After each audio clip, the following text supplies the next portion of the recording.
All right, welcome back to Hindsight is 50/50. Happy Labor Day, everybody. How you doing, Dad? Doing good. Happy Labor Day. Yeah, happy Labor Day. We had quite the eventful weekend. I don't know how much college football you got to watch, but I truly enjoyed having big time football on. Obviously, we have, Michigan, and that was kind of a lopsided game, but that was definitely something that made me feel more confident about the Wolverines, if that makes any sense. I mean, like we were supposed to blow Colorado State out, and we did, and so that I guess just gave me a little more confidence, and so it makes me feel better about the season. What did you think? Again, that's what good teams do is that they blow out teams they're supposed to blow out, and there isn't any doubt. There's so many questions that they ask about, the Wolverines and there's the quarterback thing, which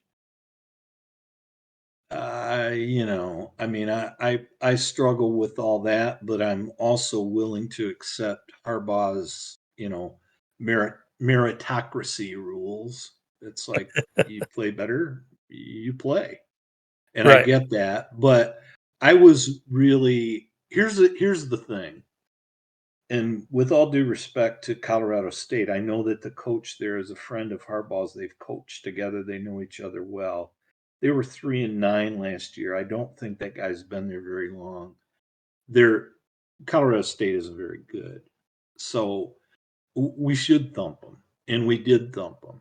The encouraging thing to me, more than anything else, was the obviously we lost Ajabo and Aiden Hutchinson. The 25 sacks between them. I'm not kidding. I think our defense is going to be fine. I mean, we have again, Colorado State's a difficult barometer because I don't think they're very good compared to a good Big 10 team or even a good national team. But it looks like we have a lot of bodies. It looks like we have a lot of people that we can shuffle in and out. I think our linebackers are going to be good. I think our secondary is going to be good. I think our O line's going to be good, but they've got to work through some things. We have to make it where there's a real threat to throw the ball. And in that game, McNamara didn't show that. Um, Right. I'm a fan of his only to the point where it's like you can say he had a lot to do with it, or you can say he was just a seat filler. But they won a Big Ten title for the first time in a long time. They went to the college football playoffs for the first time ever. They beat Ohio State for like the second time in 17 or 18 years or something. And that guy was the quarterback. So you could say a lot of it was him or a lot of it wasn't, but he was the guy driving the boat. And so I know that he's a good leader. And you and I were talking about this a little bit yesterday. Um, if he gets beat out, and I think McCarthy is a talented guy, and he may very well beat him out in that meritocracy thing.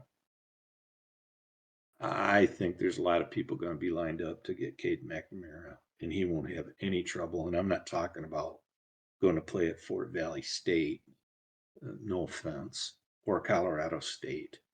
I'm talking about there's a lot of teams that I think that are very good teams that would have him, but he didn't look great Saturday, certainly. And McCarthy, you'd have to be blind not to see, his athleticism. Here's the bad part about that, because Harbaugh has said, McNamara will start the first game, McCarthy will start the second game. They play Hawaii.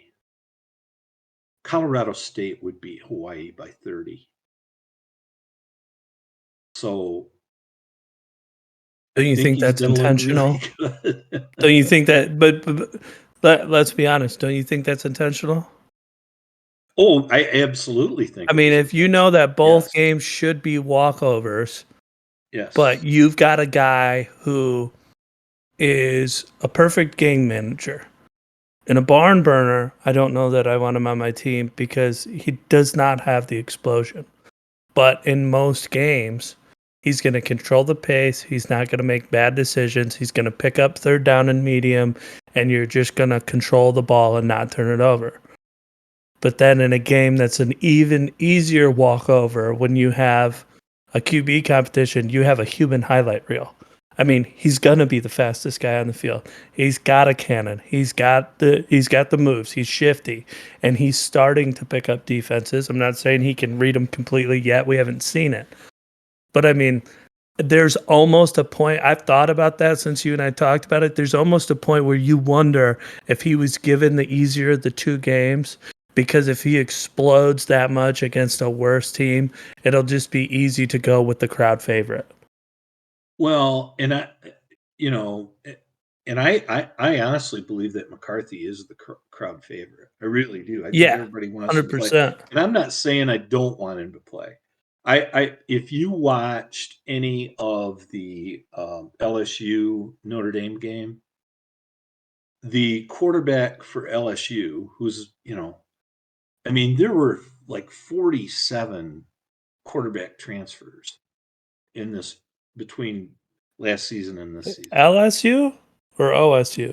No, I'm talking about the LSU Notre Dame game or OSU Notre. Ohio Geez, State played Notre Dame. Florida LSU State played Florida LSU. State. I'm sorry. That was a Geez, hell of a finish. Wow, I'm that was sorry. wild. No, that's But okay. if you watch Daniels and you're right, it was FSU. See, I watch so much college football, I can't Yeah, keep it that's straight. how you But know it was a I good do. weekend. I'll watch more. I'll watch Clemson tonight, even though they should roll. But I'll watch them to see how that alphabet guy plays at quarterback. But Daniels, the quarterback for LSU, really reminds me of McCarthy.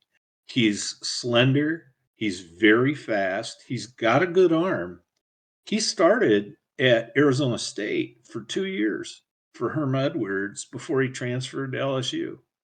And I honestly, I don't, all these guys, all these 47 guys, they have reasons why they transferred.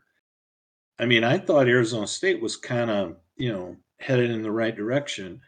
But I think he and McCarthy are very similar in that they're a little bit reckless with the ball. I mean, and again, we'll see. Maybe he's past that. I hope he is. I mean, but I never played quarterback, but I heard this from the time I was 12 years old when I was playing football. There's things you don't do. You don't throw late across the middle. You don't try to throw across your body. And those are just like cardinal rules. Now, But Mahomes is making a career out of it Mahomes can now. do it. Yeah, there are guys that can do it, but there's lots of guys who can't. Right. And I think Daniels, and I was talking with your brother during the game. We were texting back and forth last night between the game between Florida State and LSU. And Daniels reminds me a lot of McCarthy. He's very fast. He's got a good arm. He's slender. And again, I hope McCarthy is great. I worry about him running, um, but he's a very fast guy. But I worry about that because there's big guys with bad intentions out all the time, and you know I worry about that. But we'll see how that all turns out. I don't have anything against McCarthy. And if he lights it up, I don't care if it's against Hawaii or the School for the Gifted. It doesn't matter. If he lights it up, again, those guys are watching practice every day, and I'm not. Seems like the team rallies around him more too. It could It, be, it and I does. and as good as our O line is, and I think it's good. I think they have to take the threat of throwing a deep ball. and Michigan's got the wideouts to do that, and they've got McCarthy's more got than the one. arm. Yes, if you have that threat, that's going to open up your run game. So we'll see how that turns out. But There I were mean, like so you know how certain like linemen, you'll hear it whether you're watching Hard Knocks or a spring game or whatever. Linemen fall in love with like a back who not only will break a tackle in the second tier or even when he gets third tier secondary. It's you know, they don't just love him for that because when he gets past them doing their job, he then does his own. But they love one who can break a tackle on the backfield for when they fuck up, but they love a back who helps in protection, right? And you'll find out, like on Hard Knocks, we found out about a Lions running back that it's like, can we live without this guy? Would we be heartbroken if we lost him? And the lineman coach is like, you're going to have to answer to a lot of linemen if you cut that guy. Now, this isn't your first down back or your third down back, but it's like he brings that spirit of the team. And so, for when I look at McCarthy, one of the things that I think he brings to the table himself is that when a play breaks down or a lineman misses a block or has a blown assignment, he's got the wheels to get out of there, and that like thanks buddy, you saved my ass goes a very long ways. And sure I that's think that true. they like ride the momentum of that. And I mean, Cade McNamara, I think he's a hell of a leader, and there's definitely something to be said for having a field general and a game manager.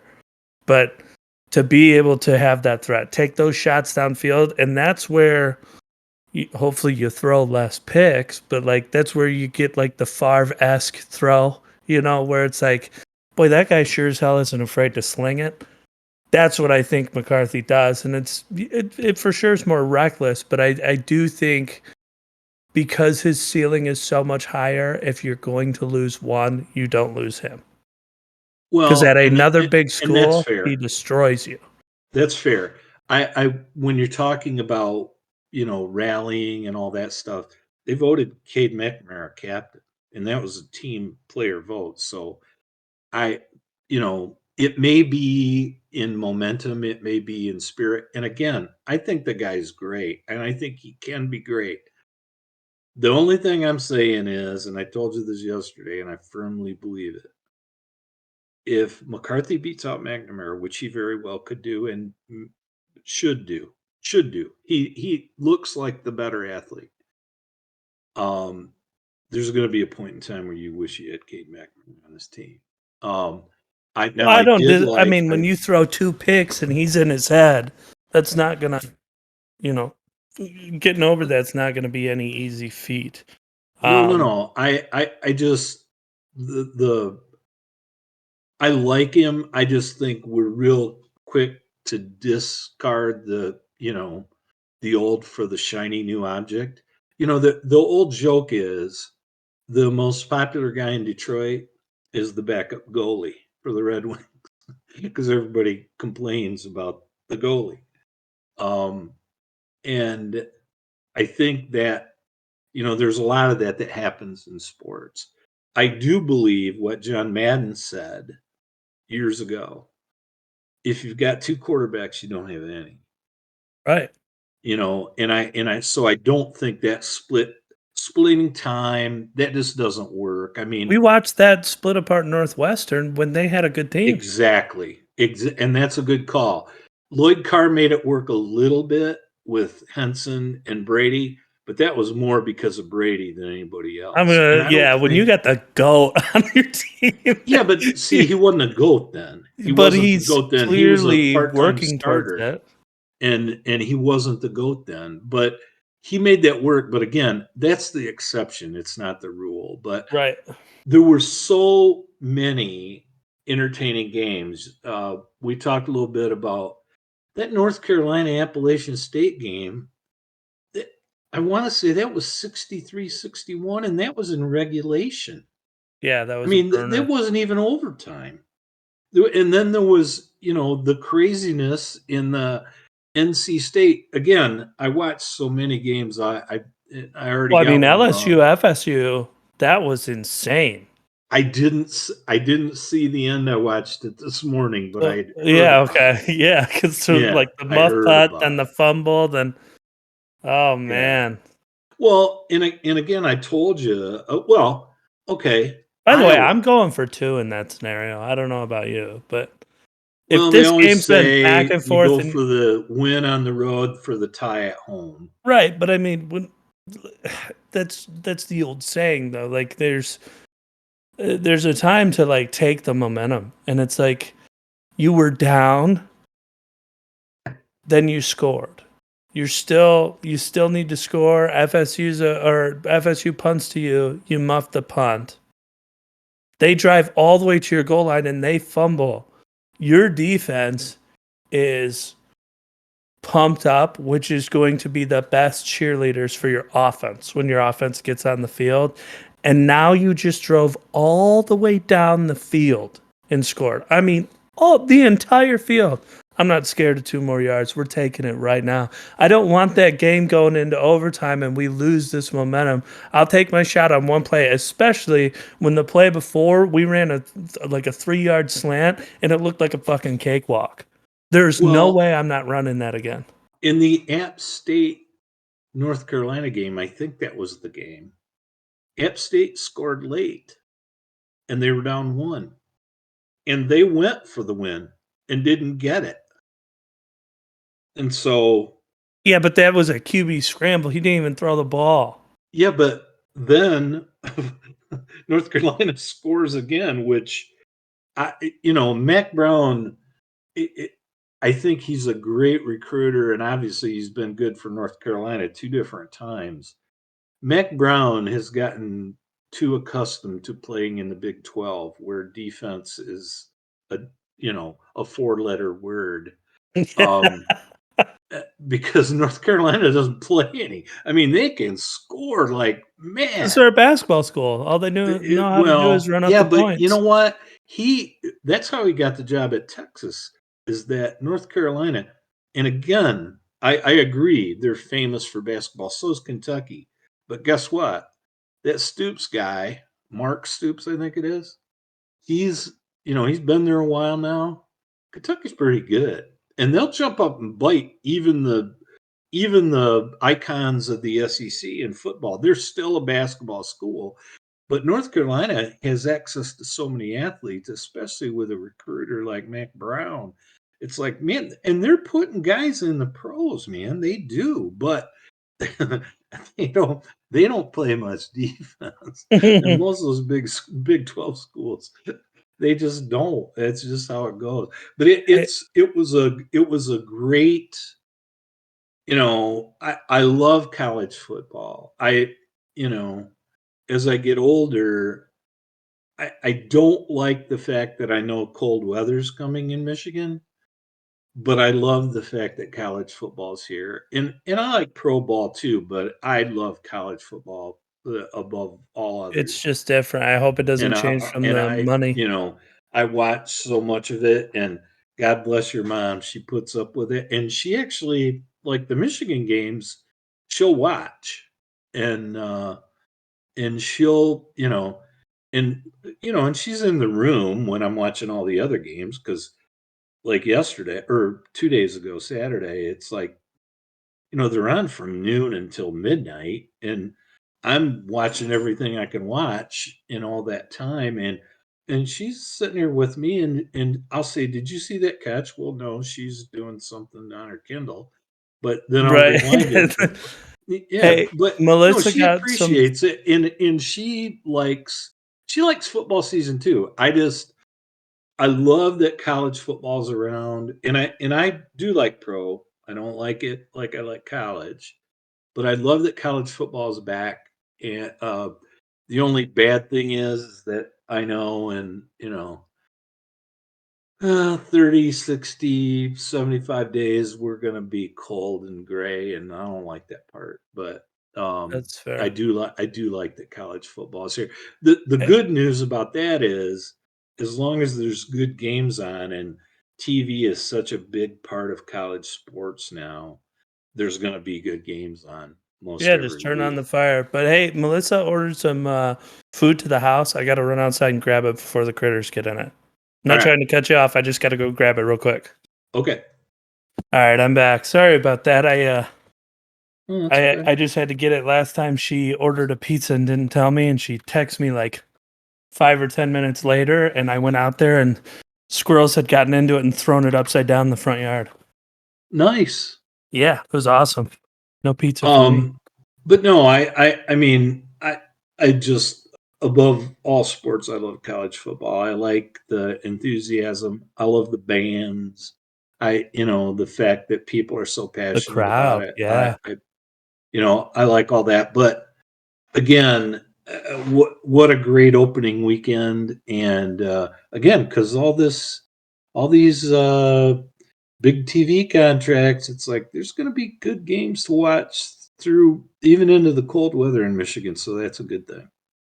Yeah, I mean, But I yeah, always look forward to it, and I think one of the things I enjoy the most about college football is seeing like that unknown breakout star come out, whatever team it is. There's always yeah. some unknown, and they have a big year, and I enjoy that a lot. I you know I watched almost all of the Notre Dame Ohio State. In fact, pretty much all of it. Um, and again, you know I I didn't think it looked that literally, impressive. I honestly could be one of those guys that had a a wall of TVs. You know, do Yeah. you do you remember that sports bar we went to outside of Chicago, and there were TVs? Like it was a Jim McMahon owned the bar, and it was after one of Jacob's games, and you and I went there. Oh, And where I got the steak? no, that was in Milwaukee. That was at Pete Mitchell's. I was telling a guy about the steak thing the other day. But no, this was. I mean, I could be one of those guys that just had a wall of TVs and Like could be Damon's. I mean, that was awesome. watching 6 games at once. Damon's You was know. my favorite growing up. You change, like they got all those projectors, and you have all the football games on, and you get this little tower station that's mounted like an old radio to your table, and you change Oh the yeah, dial and it switched yeah. TVs so you could listen to whatever game you wanted at your table. That was amazing. I wish they had those around still. I I wish they had had more of on them. a Detroit Lions polo shirt, and it was after we had gone to one of Jacob's games, I think. But anyway, you and I went there. You and I went to this bar, I didn't know it at the time. It was called the Arena, and it was and Jim McMahon owned the bar. The used to be the quarterback of the Bears. He was the Super Bowl quarterback of the Bears way back. And you and I went there, and they had. I mean, and again, he's Jim McMahon. He's got jerseys from every star in the world framed on the walls. You could sit in the bar, you could go up a level and sit in a suite, they called it, or you could go up another level, and that was fine dining. But we went there, and as we were walking in, I got this Detroit, and it's all it has is a little lion above the left breast. It's like above it. I don't even think it Yeah, I had a know what you're pocket, talking but it was like about. a Just like polo an shirt, like insignia. the alligator, and it Yeah. was a lion.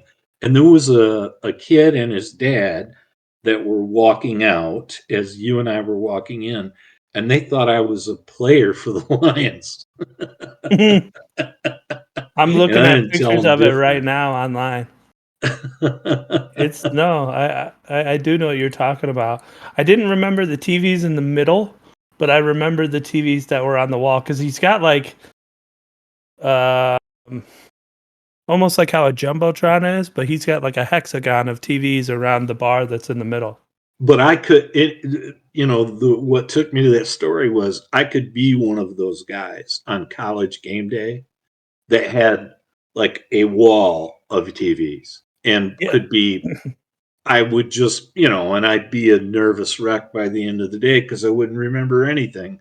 But I could be watching 6 games at once because I'm I am a constant, like even from the Michigan game, they go to a TV break. I'm going to watch North Carolina. 100%.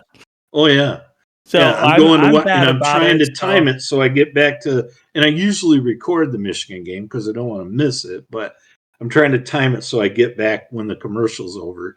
But yeah, it's like I could be one of those guys that would just kind of sit there and be yeah, I'm bad about it because like, again, on like game day, right? Sometimes my some of my buddies, or like a lot of them, can only play on the weekends for video games.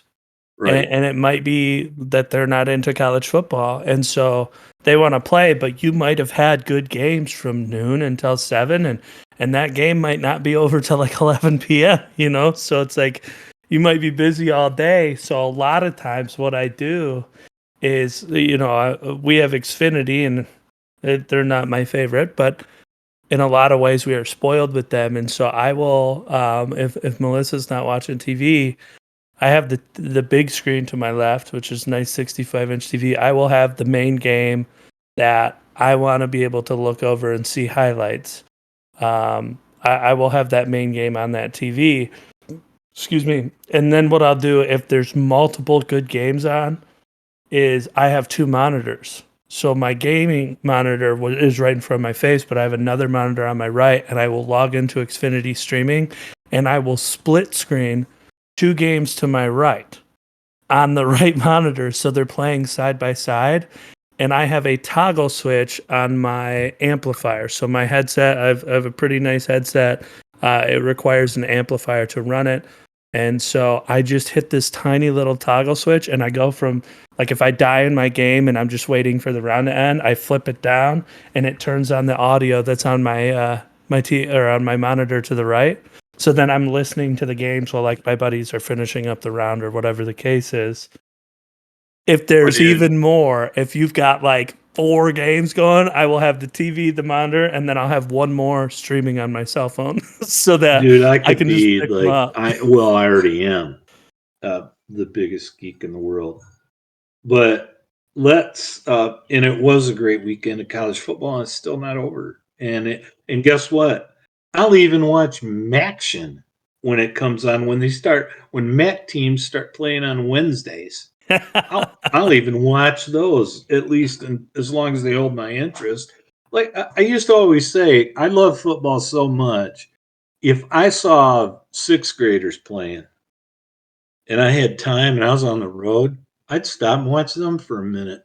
Well, And that's how crazy it was. That's how much I I'd love in watching last football. year, Michigan, because that's our home team, Michigan playing well, at least for me, that was the jump start I needed because COVID really killed sports for me. It did, and And it it not was only like bad. kind of was like a dark time without sports, but then even when we came back the following season, it was just, it didn't feel the same. It was like the atmosphere had to rebuild itself. But with Yeah. Michigan blowing up last year and having the huge stadium and everything they have, you kind of got back into that environment. So that really got me ready for this year. No, it's good and it's fun, and I just I always love college football every year, but I know that you and your family took a trip like in the last week or two. Yeah, yep. So we were lucky enough to go, have flexible schedules and go on like a mini family vacation. So Melissa likes to be running around all the time, and I'm one of those people that it's like, well, if we're gonna do something, let's make it worthwhile. So what we did is we rented a house um, for 2.5 days on the other side of the state, and we got to essentially live on Lake Michigan for those 2 days. So it's called a cabin. It's more of uh, just like a long bungalow or a ranch Yeah. style home. It's not really a rustic cabin. Does have the backyard, the fire pit, all the grilling that you'd want to do.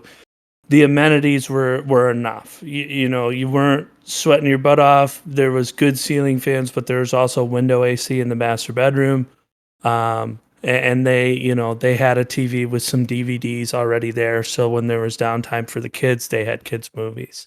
Were Um, you right on the lake? so we were not right on the lake.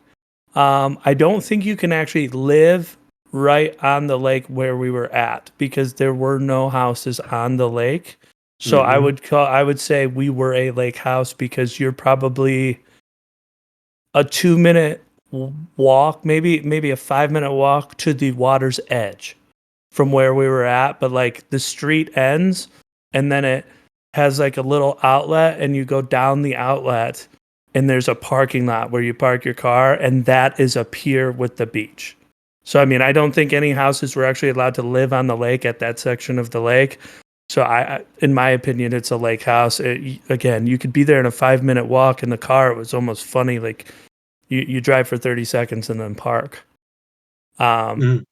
but so, and I mean, you're still a good walk once you park because you're carrying all the stuff, right? Like we have like a beach Right. tent so that the baby Whenever you doesn't have get kids, sunburned. you know, But you gotta take a the pile of stuff. pier was, you know, very well maintained. It's gorgeous looking. The weather was cooperative for us because the sun was out and it was hot, which Melissa loves. But we had a nice breeze, so I wasn't dying. We went out onto the water. I got to play with JJ in the lake, which is a big deal. You know, I mean, you know, I've had some health issues and all that. So for us to go outside and play together, I think that was big for me and my health, big for him to be able to play with his dad a little bit more, and definitely big for Melissa to see. So that Oh, was yeah. very good for us. Jr. The baby, he's sensitive to any new texture you set him on. So when we first put him on carpet, he cried. When we first put him in grass, he cried. So naturally, the sand, that's how it was. Um, but he got used to it and he ended up playing and he ended up like throwing sand at JJ and we built sand castles. Had a great day. Like I said, the weather was cooperative. The lake is gorgeous. The water was warm enough to be in the water. That was a huge thing. Because I mean, if anyone who listens, if you know how big the Great Lakes are, it takes a lot for them to heat up. Oh, yeah. Um, but all of that was great, and it was really nice to disconnect from technology out there. You had enough service to like stand in a spot to make a call, but other than that, you're kind of disconnected. And really, the first day we just spent at the beach, and then settling in and grilling out. And I had a fun experience with that. They had a gas grill, but we wanted to do charcoal because we don't have a charcoal grill at home. So I bought a chimney and they had this. They told us they had a charcoal grill. Well, we get out there and it's like a 70-year-old 1 foot Weber grill that is not in good condition. And I was like, well, we're already at this point, so I'm doing it. And I couldn't get the burgers and everything to char the way I wanted just because the grill was struggling. I mean, even you know, like the portholes to control your temperature were even kind of rusted up and all that. So, but the burgers ended up being smoked instead of like a nice char on a quick grilled burger. They ended up being more smoked, but they still tasted phenomenal. And day two, I just told Melissa, I was like, I'm not doing it. So I cooked steaks on the chimney. And Wow. the first side, I burnt a little too much. The second side, I cooked perfect. So we ended up like shaving just the char off the bottom, flipping the steak out. Yeah, but It she actually, likes steaks well done yeah, anyway. she does. Well, and here's the thing though, I cooked them like by the time I figured it out on the second side, they were like just past medium rare. They were medium, but barely. And so they were perfectly cooked. They tasted phenomenal. But that bottom side, when I first threw it on, because you can't control the temperature of a chimney, I had Right. too much charcoal in there in the beginning, and it just like and burned it. So it had a crust, but we just took a knife and literally like scraped, and all that char came off. And then we had steaks. And again, it's not ideal to have to do that, but they ended up tasting very good. So that was kind of our fun little experience out there. That's as cool. far as food. But on day 2 that we were up there, we actually went out to Michigan Adventure, which is a theme park, Yep. and it is, I know a lot of theme parks are multidimensional, but this one, it even seems a little bit more so to me, and maybe it's because it's not enormous, so it's all accessible. But when you first walk in, it is kind of like a carnival mixed with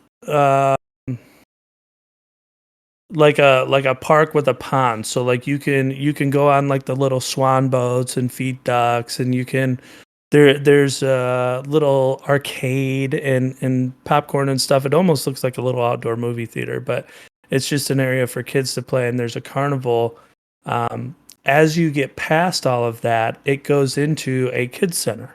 So it's actually Snoopy Land from Charlie Brown. Yeah, yeah. And so they have, again, some are a little more roller coaster like amusement park rides, some are a little more fair type rides, but it's a blend of the two, and it's all Snoopy themed, and they're all for little kids. And I'm sure a lot of people have said it, but like you almost can't appreciate it enough because there's something there for everyone.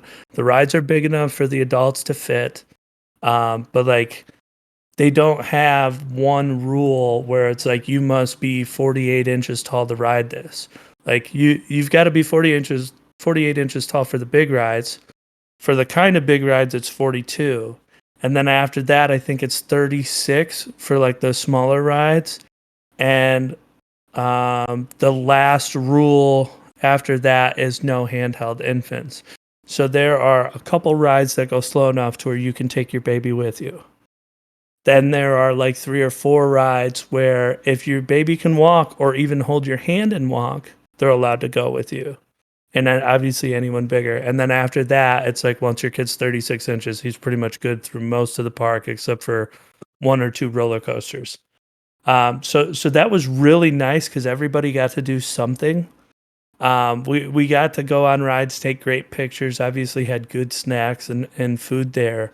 Um, and then right before lunch, we went to the edge of Snoopy Land, and there's actually a play center. So they actually have padded fences all the way around this area, and it is like all the slides and ladders and things that you would climb at an outdoor park, so that your kids can run around, but you don't have to panic that like they got to the other side and they might run away because some like if you've ever been to a big outdoor park for like just fun slides and stuff like that for kids, when they go to the other side to climb up to start coming your way towards the slide or whatever, sometimes they're so far away that if they decided to take off and run, it might take you a little bit to go catch them. But it was Right. nice because this was all fenced in, so we got to do that. Then we went to the restaurant at the park, and it's like a old school diner that has like a little car show outside of it. That was a lot of fun. And then we spent the second half of our time there. There's a water park, the tons of water slides. They have this slide. I can't remember what it's called, but like if you know what the Royal Flush is at Six Flags, it looks like a martini glass, and then you fall through the Yeah. hole at the end. Yeah. Yeah. It's similar to that, but instead it's a big cone and it's sideways. So when you come out, that you instead of going around a full circle, you do like the pendulum swing on a half circle because it's the whole thing's tipped on its side, and you get to watch people go down there. So it's good to people watch, and obviously they have a lot of good stuff there. But the unfortunate thing about a lot of water parks is there's not a ton for little kids to do. The thing I liked about about Michigan Adventure was that when we walked in, they have the pint-sized kiddie pool, and there's like 6 slides that go into uh, maybe 2 feet of water, and Hmm. then and the whole like waiting area where the parents are, because the parents can go in there. Again, it's like 2 feet of water, and the kids go down the slides and all that. But then when they walk out, there's a shallower spot that's only about 6 inches to a foot for like even babies to sit down and play in. And as you step out of that, then they've got all the toys where you squirt one another, and they've got the bowls that fill with water that the kids dump out that are connected to all these little like hydraulically driven machines, you know, when you fill them up with water. So there was a lot of really cool stuff there. It was a great experience. Honestly, I think it was good for the kids and the family, but I I was just impressed with how much they had to make sure everybody got to do something. That's a good I really thing. was. You know, gosh, it's been so long ago. I mean, we took you boys there. You know, I don't know if you remember it, but because you were young, but I don't remember Michigan Adventure. I we remember like we took you Universal there. and Kennywood. Your brother stopped a ride at Michigan Adventure. Joe, he stopped the ride that they had this ride, this big boat that it would swing like on a pendulum, Yep. and it was called Ocean Motion. And I mean, I've ridden it. It's like it's like a pendulum. And when you reach the peak, it's like you're getting that zero gravity feeling for a nanosecond. And you do that, when you go back to the other side too. And I think because it builds up to it. And I think it probably, if it got to its maximum swing, it was one or two, and Joe was, he was young, and it was like, stop this. And I think I know what you're talking about. they stopped But it. I thought Ocean, like the huge wooden boat, like a pirate ship. Yeah, yeah. I thought that was at Cedar Point. Well, I think this one was at Michigan Adventure because they had one similar. It might not have been called that, but I think I this got was it. you. And I could be wrong. I mean, we Well, did. I mean, we did a lot of stuff though. Like, Yeah, I mean, Kennywood, the water park part of that, I obviously enjoyed. But then we did yeah, some water rides at like Universal and stuff, didn't we? yeah. We did. We did water rides at Cedar I mean, I Point. We remember did the Jaws. water park at Cedar Point. You and Joe and I went to the water park while your mom and Jacob did all the coasters and stuff. We stayed, and Is I that the went to Wet the. and Wild water park? Is that what it? No, that was in Florida. That was in Florida, but it was just like part of Cedar Point. And I remember I said, "Yeah, we'll go there. They have a swim up bar." And so I was at the bar, and I mean, yeah, I could see you guys, and it's like you're right there in a pool and all that. And then Go when drown your that's brother. we did the pool, we did or the tube slide, we did that. Yeah, but we did a bunch of stuff. Like you said, we did Kennywood, and where was the one? And it might have been Kennywood, where we were on this big wheel, and you were kind of like going down a man-made river. And I mean, that thing would turn you like a carousel, and water would just dump on you. I I mean, I believe that was Kennywood because you went under those bridges where people got y- to pay money to squirt you. yes, Yeah, that was but I Kennywood. mean, it was buckets of like my wallet was in my hip pocket. It was like soaked through my shorts. There was that much. It was just like gallons and gallons of water. Yeah. But yeah, we did. Well, you remember we were going to get on that side, and like there was a guy, a family that warned us.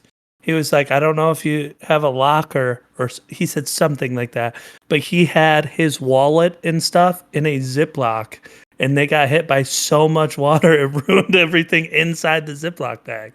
Like when we were getting ready to go up there, he like showed us how bad it was. You hear Max barking. I do not. Oh, good. Do Yeah, you he's remember going down the banana split ride with me yes, and running over you. and pulling my pants to my ankles? I remember. I mean, thank God I you was a and it, young enough kid to where I was like embarrassed, but it didn't like ruin me because I mean, one, it's amazing you went over top of me and nobody got hurt. well, I mean, yeah, like, it's a good thing everything was wet. right? Because I like, can you imagine if you like bent me in half, but instead you like hydroplaned over my body and took my shorts with you? Well, yeah, we had some bad luck there The frog because there was splash in the one at pool. Cedar Point where it was like a double. It was like the number 8. It was like Yes, two tubes connected, and you were on one edge and I was on the other, and it was a nice lazy ride, and nothing happened bad until we hit the splash pool, and where the water was, 10 feet deep or whatever it was, and you weighed 90 pounds and I weighed 290. And you being on one end, I remember seeing you shoot up in the air. it was like I was one of those kids on the blob. Yes. That's what I mean. I'm sure it wasn't as high because I was a little kid, but it's like you hit that water and I got launched like I came Well, out of a cannon. you've seen the ones where there's that big, I don't even know what they call it. It's that big The pillow, balloon the type blob. thing that lays in the water, and Yeah, that's then called the people. blob. Okay. Where they And jump off they of like a high dive and launch and someone. yes. And then Yes. they launch the people who are sitting on the blob thing. Well, Yeah. yeah, it was like you said, it wasn't that bad, but I remember, I mean, I'm looking at it because you run one end, I was on the other. We were looking at each other, and man, when we hit that splash pool, you shot straight up. Yeah, Well, and it was so but funny because I remember you talking to the lady up at the top, and she's like, "You going back?" He goes in front, and you're like, "Are you sure?" And she goes, yeah, "Yeah, that's how we want it." And so you and I go down like 3/4 of the slide, fine, and then we get to like the last little bit, and our tube turns around, and yes, that's and then you hit the splash pole yes. first, and it was like, "Fuck!" And there's nothing I could do. There's nothing No, I could do. all I I could mean, do is hope that the pool was going to be long I enough. do not. I've had terrible luck with water slides, and Yes, Yogi Bear Park was one the of the Yogi Bear most Park frightening things thing I've ever is. seen in my life. I'm sure that there are people there that were not connected to us or our family who remember me going down that slide. I don't think anybody, I mean, those sidewalls were dangerously low, anyways. And I don't know if there should have been like a weight limit, but like, I don't know that anyone's been so far outside of a slide Oh, I was and freeboarding still big time. stayed on the slide by the end. Yeah. I mean, like, we thought you were going to leave that thing like 60 feet in the air. Well, so Because, I did mean, that slide I. was And so damn then tall. as I'd hit a curve, I went down on my back. And again, I talked to You that were lady flopping too. around.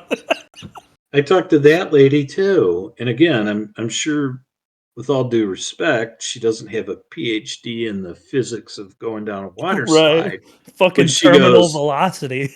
you have cotton shorts on, you better lay down. Because everybody was going down that slide sitting down. They were Yep. sitting up. Yeah. And she told me, she goes, you have cotton shorts on, you better lay down. So I laid down, and at the first curve, I freeboard, and I'm on my back, of course. In the first curve, I freeboard. I don't know how far. I mean, I was out there in the air, and I knew that. Did you hear the And, crowd?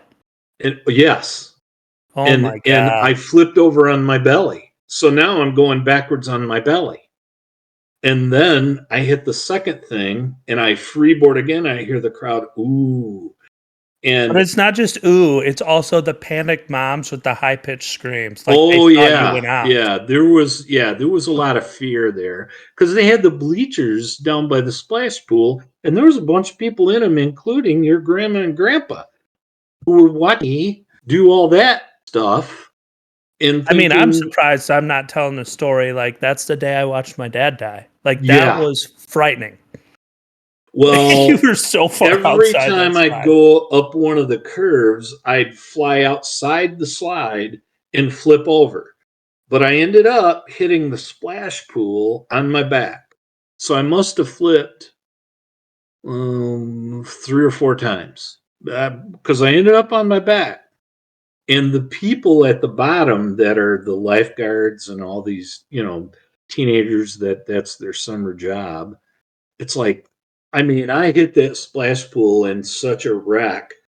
I mean, my arms and legs were all over the place. And they come running up to me. They're going, "Are you all right?" It's like, "Yeah, I'm Yeah, all right." everyone thought we needed an emergency team. Oh, And we that was already had a hell of a time down there. I mean, with Joe's ear and everything. yeah, yeah. That was But bad. yeah, that was I actually when I went down to visit my Uncle Bud in July, and his kids and their kids and everybody came over. We had quite a crowd at dinner.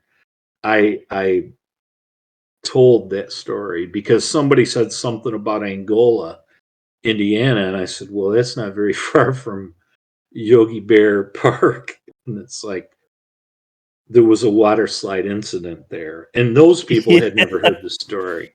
So Oh yeah, man. but yeah, I must have between my weight and shape, I must have the perfect dynamics for a water slide or for slides in general. Your mom and I and we were talking about this at the Manchester Fair when we went just recently with Jacob and Jennifer and Juliana and Jackson. It's like they had one of those metal slides, and it's got like three humps going down it, and Oh, it's the those are kind where brutal. you put a bag on your Burlap feet, like a sack. burlap Yeah. bag.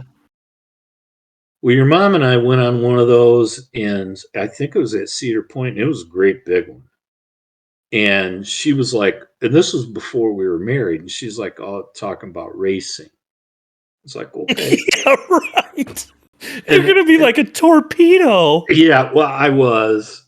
That's like when those seals dive into the water and it's so quick. It's like, I went I went through. Okay, number one, I beat her by half the length of the slide. no shit. I mean, fuck. How bad of a fucking skin burn did you have after Well, that? yeah, I but bet that's the not bag all. came off. I Like, went, yeah, I went beyond the stopping area, and it's peeled the ooh, do you bag hit the off my fence? feet, and I slid all the way on my butt to the straw bales. So yeah, They I put they put it's a new like my one of those weight, in. shape, and everything just I don't know. Lots of people would say it's very conducive to slides, but it's dangerous. I'll tell you that. Well, Yeah, they because I've put a been there a new few one of those times. steel or aluminum or whatever slides in. I think it was in Michigan actually. Melissa and I were looking at it, and it was like a new attraction at one of these parks. And people were like, "Man, that seems quite a bit bigger than the ones I remember as a kid." And there's videos of adults going down it, and I mean, like, they're gonna have to take this slide down. Oh, Adults that are not nearly the size of you and me go down this, and when they hit the first hump, they don't touch the slide until the end. oh, dude. I mean, they like Yeah. slam on metal at like 30 miles an hour. It's like, what in the hell? Like But I said, I know it's a matter of physics and aerodynamics, but whatever it is, I have the I mean, size and put some shape sunscreen on, lube that to body up. to go real fast on those things, faster than they were designed to do. But yeah, it's we did all this stuff. That had to be fun for you and the kids, and for Melissa. I know she likes getting out, Yeah, and so I doing was, but doing those go kind ahead. of things. Yeah. Yeah, I was looking it up in that water ride.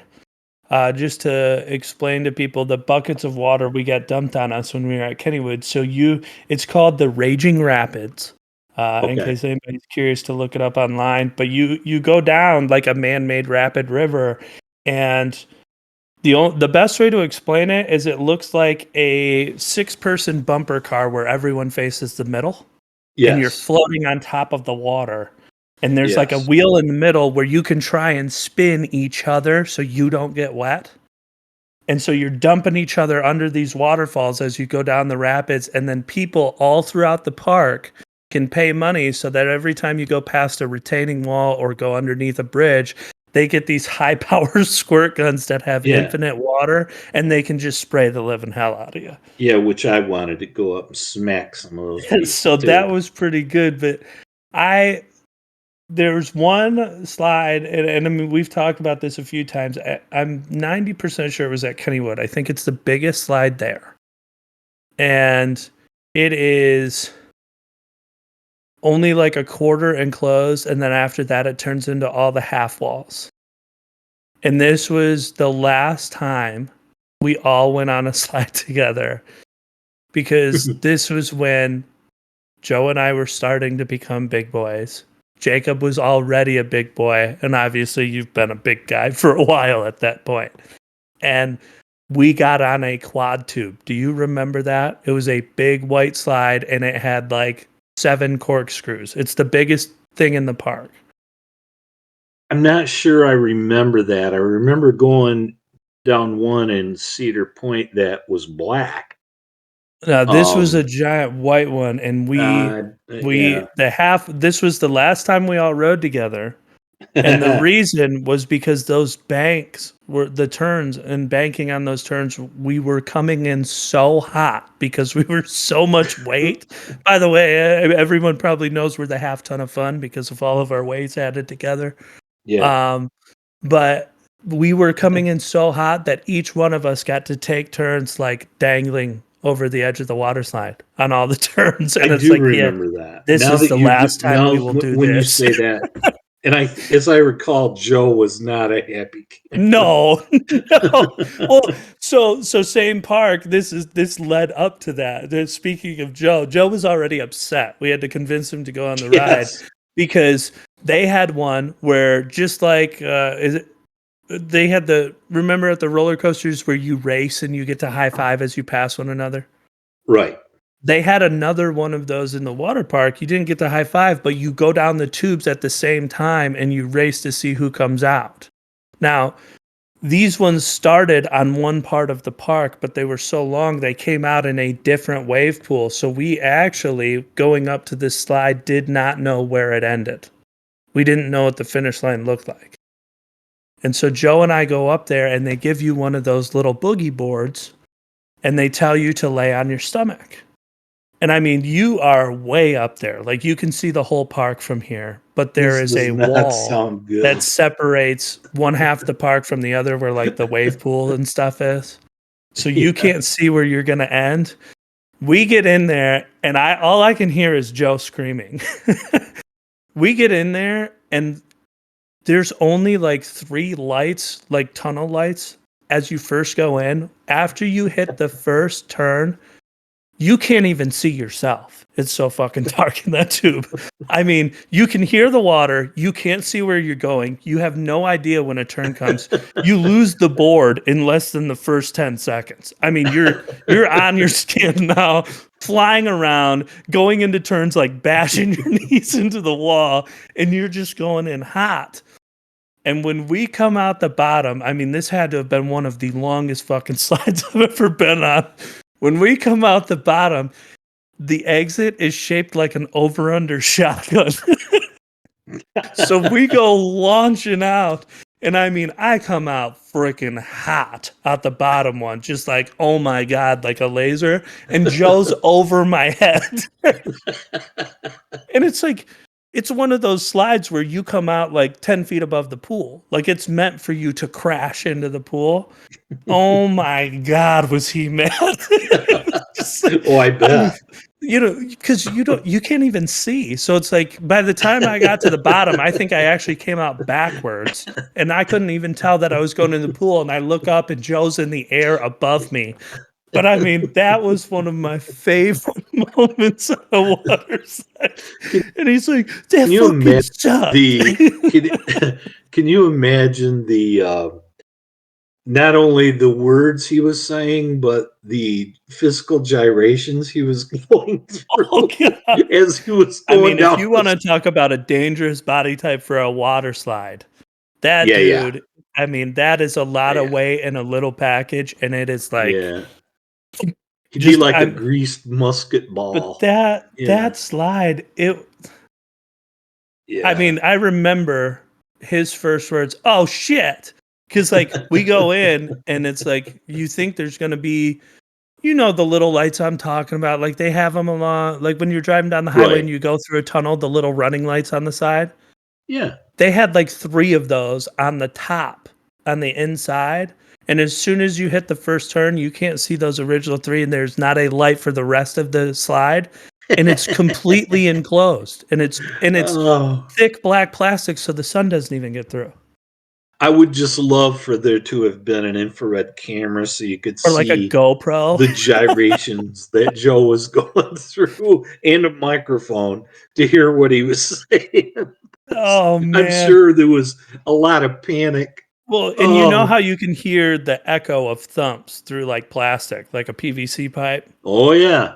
And so he and our tubes are crossing, like they twist over top of one another, so we can't see each other, but I can just hear like dum, dum, dum, dum, dum, like Well, the whole time we're when going down the we slide. when you had Jameson's birthday at that park up by your house, and there was that slide, that park at Rochester, Yes, and there was that slide. I cannot believe he went down that slide. He did, and I mean, again, I love Joe, and he's got guts for doing it. I give him credit, but it was like I could see him as he spilled out the bottom. There was some panic in there. Now he got a hold of it real quick. He's like acted all good when he hit the ground, Yeah, you once know. he's safe. But yeah, I you don't could think people tell realize how there high it was is. some panic in there. And I give him credit for doing it. I didn't do it. I've seen a lot of adults go down that slide, and I don't think people realize. So just for anyone else who obviously doesn't live in the area and doesn't get to see this, there is a great big park for children that's got all kinds of stuff all over it. Rock walls to climb, swing sets, like trenches, like concrete trenches with little Oh rivers yeah, running cargo through it, all nets, kinds of all that stuff. stuff. And Yeah. there's in the center, there is this enormous looking, I don't, probably like an oak tree is what it's supposed to be like, I guess. And Yeah. it's got a couple portholes so the kids can look out. But I mean, when I say enormous, this thing is, I mean, I don't even know how big around. Multiple cars big around. Like it's great big around, and then there is a stairwell that runs up the inside of it, and there's like a little kid slide that comes out that's only 8 feet in the air, and then there's a second slide for like the younger kids, and it's probably I don't know 15 feet in the air, and by the time you get up to the third slide, when you get ready to get in it, it's got an enclosure at the top to make sure that nobody climbs out or falls, but you're over 3 stories in the air, And and it's a it's tube. and it's a tube, and I mean it goes like well, you go one turn and then it goes straight down to the ground. I mean, it's not straight; it's on a slant, but like, it's designed to pick up speed and launch out the bottom. And so many adults go up there, and I think they don't realize because of that enclosure that they don't realize how high it is in the air. And when they come out, I mean, they're screaming when they come, Oh like they yeah. are moving when they come out of that And you're slide. hitting sand. And Yeah. Joe, I mean, I don't think he'd be offended. Joe's over a 300-pound guy, so I mean, like, he was fucking moving, and it's just Oh. like, and again, you hear all those thumps in the plastic, And and you it's yeah, there's like boom, boom. yeah, And then, it's like as they're gathering themselves, and it was Joe, but it wasn't just him. It's like their feet are up in the air.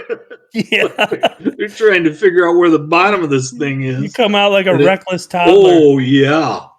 Yeah. And again, and it's like, and Joe did it, but all the other adults and a lot of the older kids did it too. Because I stood there and watched, I was cracking up because it's like, man, you coming in hot. And Well, it's like, and your feet are up in the air. They're not like there were kids who would like stick their feet against the edges and slow themselves down. right, Which but is they what just happened and at they just Yogi kind Bear of before you burped went out. down. But it's like the people that went down the slide, I mean, it's like you're out of control there for a little bit, and then all of a sudden you're in the sand. And And just like people forgetting how high it is when they get up to the top, I think one of the things that adults don't realize when I've seen them go down, it's like, hey, this isn't a water slide where like when you come out you're touching the water. This is a regular slide, so you're a foot off the ground, which means you're going straight yes, to your tailbone.